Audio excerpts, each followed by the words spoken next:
you'd be forgiven for missing the changes Ssangyong has made to its good value Korando 4x4.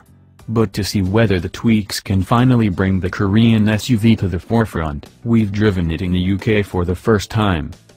The changes really are minor, though that will come as no real surprise as this is the second time Ssangyong has given the Korando a nip tuck since it launched in 2011.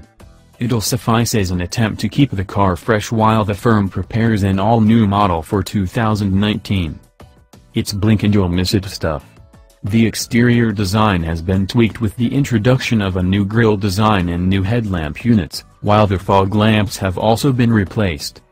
Cabin updates are even more restricted, limited only to a new steering wheel, which Ssangyong claims is easier to use thanks to a rethink of how the multifunction buttons are laid out. Everywhere else is as before. That means that the Korando is still powered by a 2.2-liter, 176 bhp 4-cylinder diesel engine mated to a 6-speed manual gearbox as standard, with 4-wheel drive and an automatic gearbox reserved for range-topping models.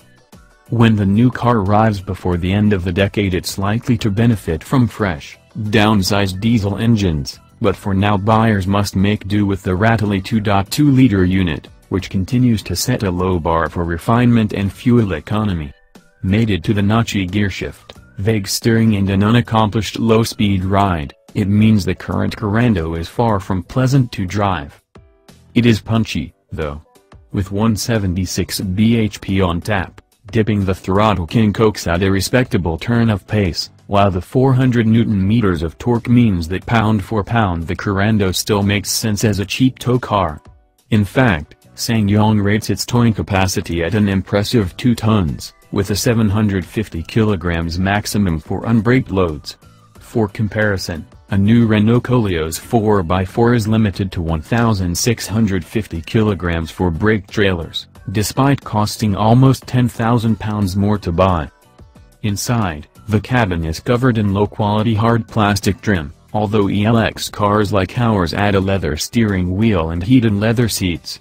A 7-inch touchscreen infotainment system with sat-nav is included on these cars, too. It's a small and basic unit, but uses TomTom software for navigation and responds slickly to touch inputs, making it a welcome addition to the car's basic interior. Of course, being a Ssangyong, value is the Korando's headline feature. It's a very cheap SUV for its size, space and power, with prices starting from only £17,000. A range-topping ELX model with 4-wheel drive costs £22,000, with all the bells and whistles.